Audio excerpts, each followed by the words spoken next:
guys, welcome back to Strong Successful Male. So for today in the Ask SSM video series, I got an email from a guy and he was wanting to know pretty much how he can save money. As a young guy, he's 24 years old, he's just starting into his career, and after his regular living expenses and all, he doesn't have a whole lot left over, and he wanted to hear some opinions, some ideas from me, some tips and suggestions on how he can save some money and put away and so forth. I thought we had a really good one to cover here, guys, because let's be honest, prices are going up across the board. We're in an era of bad inflation. In fact, it's far worse than the government obviously wants to tell the public. So this is something that's impacting everyone, and these are just some things that all you guys can do that will help you out, because every little bit counts, and eventually it will add up, and you can use that money to put away or whatever you want to do with it. So I'm going to go over his email here real quick and then add my ideas here. So he says, hey SSM, thank you for all the great videos. I've been watching your channel since the summer of 2020 and has really helped me out in many areas of my life. I am 24 years old, live with a roommate, and I'm starting out with my career. I'm trying to find a way to save more money, as that has been something that you've always advised. However, after living expenses and some student loans, and he says in parentheses, they're not too bad, there's not too much left over to put away. Do you have any suggestions or tips on how I can save some money? Thank you. So guys, everybody's situation is different, okay? He's not giving me a whole lot of information to go with in terms of I don't know what he does for a living or how much, or a ballpark what he makes. I don't know where he lives. I don't know if he drives to work or he works from home. I don't know if he has any credit card debt. So I'm just going to do the best I can with what I have here. So first thing I'd recommend that he would do, and anybody else in a situation like this, is to pretty much lay out and figure out all your expenses that you have. Everything from your portion of the rent, if you have a roommate, the electric bill, every possible expense you have, lay it out on the table to figure out what you got. Just the way a business would lay out all its expenses as well. And I want you to try to figure out any way you can cut back and save money in those areas. It sounds like, pretty obvious, but sometimes you have to do this. And I have to say this, okay? So let's just say one of the big areas for particularly guys where they spend money on is food. Now, if you are in the habit of you like to go out to eat a lot or get takeout, well, that's definitely an area you can save money, okay? I'd recommend that if you don't know how to cook, start learning, because you'll save a fortune. So definitely start cutting back big time and going out to eat, restaurants and all, takeout, because that, believe me, will add up, okay? Start learning how to cook. If you don't know how to cook, talk to somebody that knows how to cook. Maybe it's your parents or grandparents or I don't know who. Somebody knows how to cook, and ask for some lessons on how to do that. Okay, just to get the ball rolling. Okay, doesn't mean you need to become a gourmet chef overnight, but you can learn some basic things.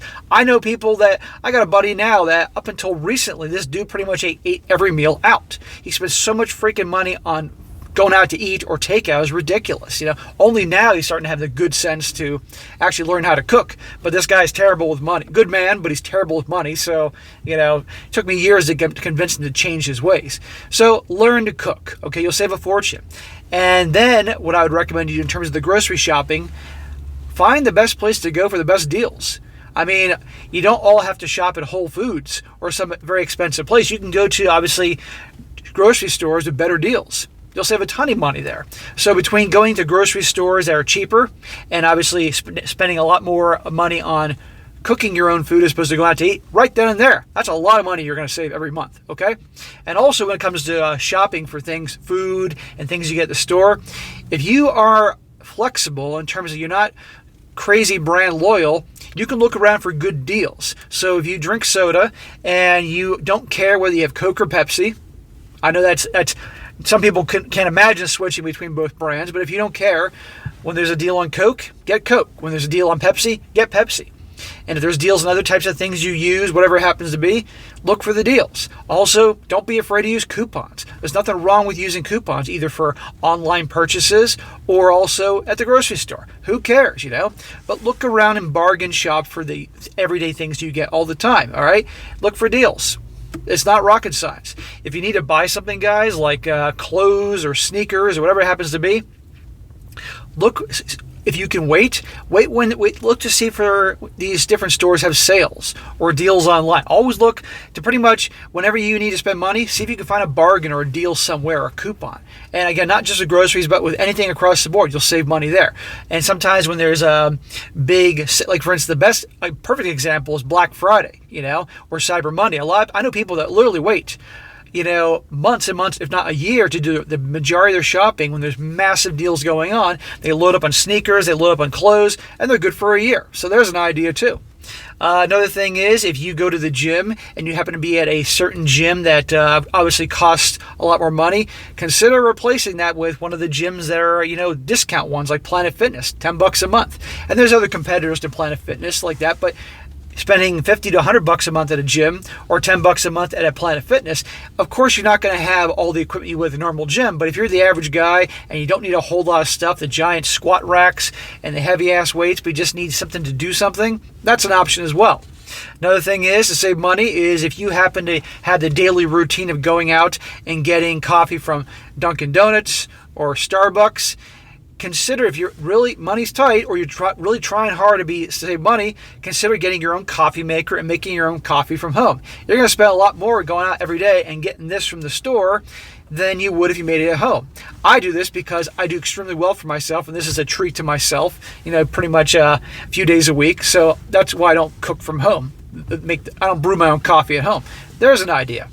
Another thing is, guys, depending on where you live, if it's pretty cold in the winter, you could always I forget what it's called, but pretty much it's the equivalent of shrink wrap when you wrap up all the windows to keep drafts from coming in. If you live in an older building or older house, go to Home Depot, go to Lowe's, you can get these plastic things. You get the tape on both sides, you put them around the windowsills and door frames you don't go out of, and put the shrink wrap on it. Get your hair dryer if you have a hair dryer, or if you're married, your wife's hair dryer.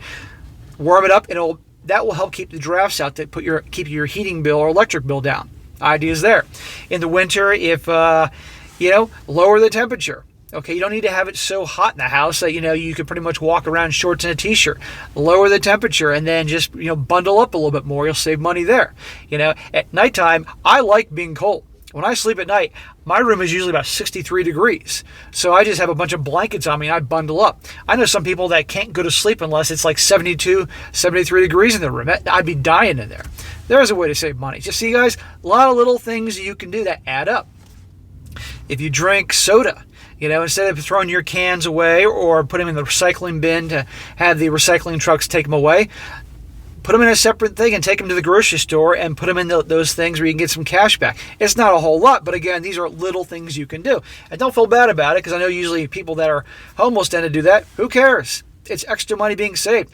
I do extremely well, guys, but I like soda, by the way. I mean, it's one of my flaws, but it is what it is. So I let the cans build up, and I walk into the grocery store and I put them through the thing and I get a few bucks. Okay, these are old habits of mine that I picked up when I was younger, but money's money. Okay. And also, if you happen to drive to work, to this guy or anybody else watching this, perhaps as gas prices are higher now, and they're going to get a lot worse, especially if certain geopolitical things start going down in the next few months, which sadly looks like it will. Price of oil is going to go through the roof, and also because there's been let's be honest, since people have been pushing more towards cleaner energy and things like that. They've been slowing down the drilling from the oil companies, so there's less of a supply, or one can make the argument they're making the perception less of a supply, but nevertheless, oil and energy prices are going up, and the price of the pump. So therefore, if you have to drive to work and you have your roommate or friend that's nearby, perhaps you could carpool. I know that sounds like an old-fashioned thing from the 1970s when oil was through the roof, but there's an idea too. You can save some money there, and that's less wear and tear on your car, and you get what I'm coming from here. So there's a whole bunch of things you can do, guys, and also for you younger guys, simply by not dating 5 different girls, I'll save you a whole lot of money there. So there's a bunch of things you guys can do, and I'm sure I left a couple things out, but you do all these things, it will help you out, and you'll start saving money, okay? Now, also another thing is for this guy who sent me this story, and the other young guy, if you also want to, I've been addressing ways to save money, but also there's ways to make more money. If you're working full-time, and then say you have your weekends off, consider becoming maybe an Uber driver just one day a week. I know where I live, about half an hour from the airport, whenever I fly, or when I used to before COVID, I take Uber to the airport, and these people would, that was their thing. They would do the airport drill to and from the airport, and they made very good money. So maybe one day a week you did Uber driving just to start saving up some money. So between the money you save by cutting costs here and there and other inventive ways to save money, also bring in more money, maybe being Uber for a day or nighttime when people were out at the bars, coming home drunk. That's an idea as well. Just little tips and suggestions there. And also, for your job or career, work hard at it so you can get a promotion, you can make more money. And you put that all together and you can start putting it away. And I'd recommend, I mentioned this before, I don't know if you have any credit card debt. You didn't mention that, but if you have credit card debt, I get rid of the credit card debt first. Okay, that way you're not paying interest on that. Okay, once you start having left extra money around, before you go putting in any investment accounts or thing like that, get rid of the credit card debt. You don't want to pay for these things and live within your means. Another thing you can do is also, if you don't have an emergency fund, put that money towards an emergency fund. Ideally, people go back and forth on what should be ideal. 3 months to 6 months, sometimes even a year worth of living expenses. But for your average Joe, the idea of having a year's worth of living expenses seems just like, you gotta be freaking kidding me. But 3 months, that can be done. But I'd make your first goal 1 month. 1 month of living expenses. That way, if something goes wrong, your car breaks down, or who knows what, your dog gets sick, you got the money to take care of it. You don't have to borrow money from friends and family. You don't have to put that on the credit card and rack up and pay interest on that to the credit card companies. See what I mean? Get 1 month worth of emergency of living expenses for an emergency fund. Then make your goal 3 months, and then you can determine whether it's 3 months or 6 months worth. That can build up over time, and beyond that, you can start putting that money away towards a retirement account, a Roth IRA. If your company doesn't offer a 401k plan, you never know. Or and beyond that, a brokerage account where you can just invest what your comfort level is, and probably a diversified index fund. That's the most easy way to go for most people, and go from there. And again, I'm not a financial planner, just to make that clear. These are just things that I would do if it was me in that situation. Wink, wink, nod, nod. But if you're planning on doing anything financially, just consult someone that obviously knows more, a professional, but these are things to do. So there you go, guys. A whole bunch of things you can do to save money. I'm sure there's other things in there. I mean, I'm sure I left things out, but you guys can certainly let people know in the comment section. And you do all that, you can start saving some money. And believe me, the more extra money you have put away, you're going to feel better about that, okay? But I would certainly, for this guy and anybody else that's young, really be working hard and move up in the world. Use this time in your 20s or when you're young, instead of bullshit, spending all this time on bullshit and goofing around all that. Be on your grind, be on your purpose. Try to get that promotion, start making more money. Oh, and by the way, guys, one other thing I forgot to mention is, a lot of people, whenever there's a new iPhone coming out, they have to immediately get rid of their old iPhone and move on to the next model. Guys, I'm sure your iPhone or whatever you use, your Android, is more than fine. So you don't always have to have the newest models the second they come out and pay that money for it. That's another thing you can do. And also then there's obviously money people spend on video games and all that. Also, now these things are coming to me at the end of the video. You don't need to have all these different streaming services. Maybe pick one, as opposed to having this, and this. Pick one. See what I'm getting at, guys? All these things to save money. You'll be in a better place. And these things will carry through the rest of your life, okay? You're not being cheap. And if anybody doesn't like it or pokes fun of you, who cares? Screw them, because they're going to be up to their eyeballs in debt. Meanwhile, you are at least in the black and you're all right. So just little tips and suggestions to this guy and anybody else in this situation, and you'll be all right. So, all right, guys, that is it for today. Be sure to comment down below. Let me know what you think about this. Let me know, let this guy know anything else you can think of as easy ways to save money. I'm sure I left stuff out, but these are ones that are pretty obvious and not too hard to do. And guys, if you have any things you'd like me to cover in a future video, or you got questions for me, just email me, strongsuccessfulmale@gmail.com. Address it AskSSM. Let me know your questions, and I will do them in a future video. If some of the questions are quick, I'll just do a whole bunch of them in one video, as I'm sure some of you guys have seen. If they're a little more involved, it'll just be one question. I'll do the whole video and go from there. And be sure to like the video, share with your friends, and subscribe. And I'll catch you next time.